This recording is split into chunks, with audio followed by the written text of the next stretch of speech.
Yeah, he talked about all of his main campaign points, but this time focused more on his opponent. With Beto O'Rourke catching up to him in the polls, Senator Cruz said his time campaigning is even more important.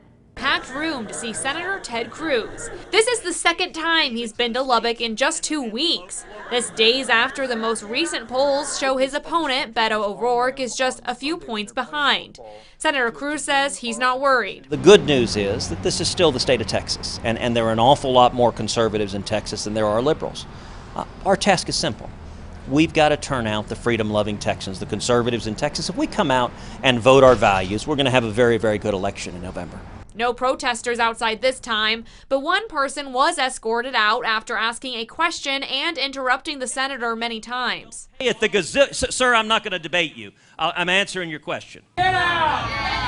Get out! Cruz, of course, touched on the hallmarks of his campaign, one being his support of a border wall. In support of securing the border, in support of building a wall, and unequivocally opposed to amnesty. But spent most of his time talking about O'Rourke and how he says his values don't match the values of Texans. My opponent, Congressman Beto O'Rourke, is running hard left, like Bernie Sanders. Let me give specifics to back that up.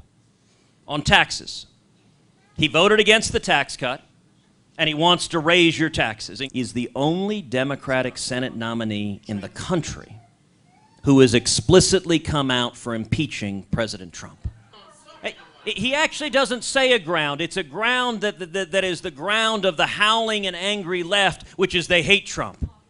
So the substance doesn't matter. It's just driven by anger. And you know what? That's not where Texas is. Now this race is getting serious, and he's asking his supporters to help bridge the gap of campaign fundraising. Despite the fact that he is running hard left, he is the #1 Democratic fundraiser in the country.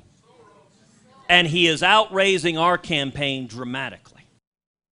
Right after that moment, he asked for people to pull out their checkbooks and donate to the campaign, saying their support is the only way they can ensure Senator Cruz wins re-election. Brian.